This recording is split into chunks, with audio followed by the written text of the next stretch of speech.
Tas kungs ar jums. Lasījums no mūsu kunga Jēzus Kristus evaņģēlija, ko pierakstījis svētais Matejs 28. nodaļā. Gods tev, kungs! Bet pēc sabata, pirmajai nedēļas dienai austot, Marija Magdalēna un otra Marija nāca kapu apraudzīt. Un redzi, notika liela zemestrīce, jo tā kunga eņģelis nāca no debesīm. Piegājis novēla akmeni no durvīm un sēdās tam virsū. Un viņa izskats bija kā zibens, un viņa drēbes baltas kā sniegs, bet sargi drebēja aiz bailēm un kļuva kā miruši. Bet eņģelis uzrunāja sievas sacīdams: nebīstieties, jo es zinu, ka jūs meklējat Jēzu krustā sisto. Viņš nav šeitam, jo viņš ir augšām cēlies. Kā viņš sacījis, nāciet šurp un raugiet to vietu, kur viņš gulēja. Un ejiet steigšus un sakiet viņa mācekļiem, ka viņš ir no miroņiem augšām cēlies. Un redzi, viņš jums pa priekšu noies uz Galileju, tur jūs viņu redzēsiet. Redzi, es jums to esmu sacījis. Un tās steigšus izgāja ārā no kapa ar bailēm un ar lielu prieku un tecēja to vēstīt viņa mācekļiem. Un redzi, Jēzus nāca tām pretī un sacīja: esiet sveicinātas. Bet tās piegāja pie viņa, apkampa viņa kājas un krita viņa priekšā pie zemes. Tad Jēzus saka uz tām: nebīstieties, ejiet un sakiet to maniem brāļiem, lai viņi noiet uz Galileju, tur viņi mani redzēs. Tā kunga evaņģēlijs. Slava tev, Kristu! Lūksim. Kungs Jēzu Kristu, tu, kas nāvi esi uzvarējis un pārvērtis dzīvībā mūsu dēļ, ļauj mums ņemt dalību tavā augšām celšanās priekā, ka visu savu ticību un cerību liekam vienīgi uz tevi. To lūdzam tavā vārdā. Āmen. Droši sēdieties. Kristus ir augšām cēlies. Kristus ir augšām cēlies. Patiesi augšām cēlies. Kristus ir augšām cēlies. Dievu mīļotie, laikā, kad lielākā daļa pasaules ir sastingusi bailēs, slimības un nāves priekšā, un ar neziņu lūkojas nākamības virzienā, laikā, kad cilvēki ir spiesti palikt savās mājās, bet medijos runā galvenokārt par saslimušo skaitu, mirušiem un ierobežojumiem, pāri pasaulē izskan vēsts, ko jau 2000 gadus nav varējis apklusināt neviens. Ne mērs, ne slimības, ne ciešanas, ne kari, ne vajāšanas, ne naidīgas varas. Vēsti, ka kaps ir tukšs. Vēsti, ka Kristus ir augšām cēlies. Līdzīgi kā daudzos šodien, arī sievās ejot uz Kristus kapu, skaidri ir nolasāmas divas emocijas. Tās ir bailes un tā ir neziņa par rītdienu. Reti, kas mūs baida vairāk kā nāve un neziņa. Tās mūs paralizē. Tās atņem mums spēju domāt un laupa prieku dzīvot. Tās spēj izšķīdināt mūsu sapņus un aprakt pat vislielākās cerības. Tas, kurš ir ar nāvi sastapies, un ar nāvi un neziņu vai ar abām, tas to labi zina. Ja šādā brīdī vēl sāk trīcēt zeme zem kājām, tad paliek pavisam baisi. Tādā brīdī var šķist, ka pareizākā reakcija ir bēgt, paslēpties un novērsties no mērķa, novērsties no aicinājuma un novērsties no Dieva. Šodien ir kļuvis jau ļoti moderni un slavējami ieņemt ērtāko pozīciju, bēgt, glābt savu ādu, palikt mājās, neskatīties, nedomāt un nejautāt un akli paklausīt. Bet pāri visam galvenais pasauli saka netici, ka Kristus kaps var būt tukšs. Tā var darīt. Un daudz tā dara.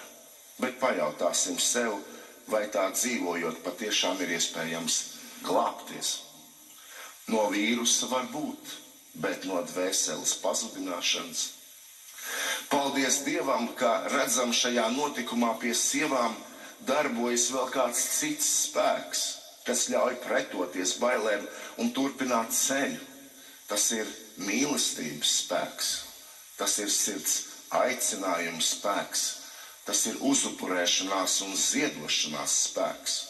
Sievas turpiniet uz Kristus kapu, jo mīl viņu. Tuvākā un Dieva mīlestība saustās ceļā un viņas atsaucas. Tāpat kā savam aicinājumam šodien atsaucas neskaitāmi medicīnas, sociālie, atbildīgo dienestu darbinieki un baznīcas kalpotāji. Turpinot glābt un palīdzēt, neskatoties uz briesmām. Un kamēr mūsu vidū ir vēl kāds, kas ir gatavs pasniegt roku, mīlestības un līdzcietības dēļ, mums kā tautai un kā sabiedrībai vēl ir cerība. Bezcerība iestājas tad, kad tu paliec viens, nevienam nevajadzīgs un pamests, kā Kristus mirdams mūsu dēļ pie krusta. Un Kristus to zināja, un to zinādams, viņš mums rāda piemēru, ko nozīmē mīlēt. Un lai cik smagi būtu nepadoties un pastāvēt līdz galam, pastāvēt par cilvēcību, par patiesību un par glābšanu. Ne jau sevis dēļ viņš mirst un augšām ceļas, bet citu dēļ, mūsu dēļ, manis un tevis dēļ. Tādēļ viņa kaps lieldienu rītā ir tukšs, tādēļ Kristus ir augšām cēlies. Un ziniet, mīļie, tā ir bijis vienmēr, kad ļaunums jebkādā formā nostājas pret patiesību, pret dzīvību un pret cerību, tad īstajā brīdī iejaucas Dievs. Viņš sūta savu eņģeli un vienā mirklī sabrūk visi celtie mūri un priekšā aizveltie akmeņi. Tiek sarautas važas un notiek brīnums. Sargi pārbijušies bēg. Tā bija toreiz, tā bija atmodas laikā, tā ir šodien. Un ticiet, tā būs vienmēr. Dievs no mums neatkāpjas, kā to ir solījis, un tāpēc cik gadu caur eņģeli mums katram atgādina šos labās vēsts vārdus. Nebīsties, paskaties, kaps patiešām ir tukšs. Jēzus tur nav, Jēzus ir augšām cēlies. Taču, lai šos vārdus sadzirdētu personiski, ir Kristus jāmeklē un ir viņam jānotic. Jo tieši Kristus lieldienu notikumā mēs ieraugām, ka Dieva gaisma vienmēr atmirdz. Un ļaunums, lai cik liels un draudīgs tas nebūtu, Kristus gaismu nevar uzvarēt. Tas ir bezspēcīgs arī mūsu katra dzīvē, tikmēr kamēr mēs ticam, ka kaps ir tukšs un ka Kristus ir augšām cēlies. Nevelti viņš mums atgādina, sacīdams, nebīsties no tiem, kas nonāvē miesu, un pēc tam vairs neko nespēja darīt. Es jums teikšu, no kā jums būs bīties. Bīstieties no tā, kam ir vara nonāvēt, un pēc tam iemest ellē. Tiešām es saku, to bīstieties. Jo, ziniet, es ticu, ka ne jau slimība mūs uzveiks. Ne jau ekonomikas lejupslīde mūs noliks uz ceļiem, ne jau draudi mūs paverdzināt iedzīs mūsu postā. Tie nebūs arī mūsu pašu kļūdainie lēmumi. Tādos izaicinājumos mūsu tauta ir gadsimtiem rūdīta un joprojām dzīva. Es ticu, ka tā izturēs. Taču būsim viegli uzveicami, ja reiz lieldienu rītā pamodīsimies un atapsimies pazaudējuši savu cilvēcību, līdzcietību pret citiem, pazaudējuši tuvākā mīlestību un spēju pasniegt palīdzīgu roku nelaimē nonākušajam.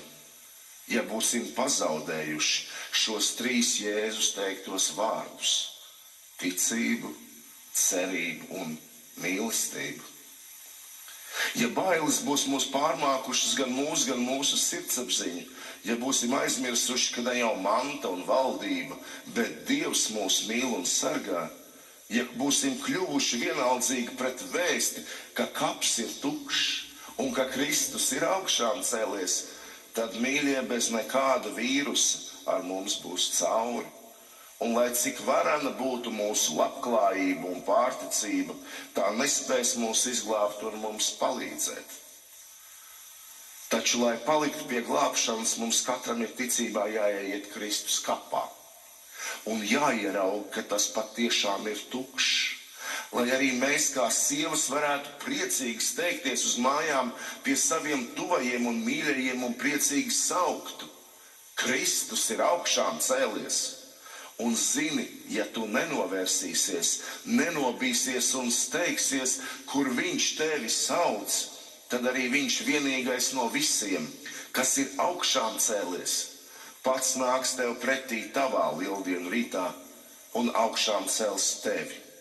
Lai arī tavs kaps paliek tukšs, jo Kristū ik viens viņa māceklis, kā brālis un māsa, augšām ceļas. Svinēsim kunga augšām celšanos. Priecīgas jums lieldienas, priecīgus Kristus augšām celšanās svētkus. Āmen.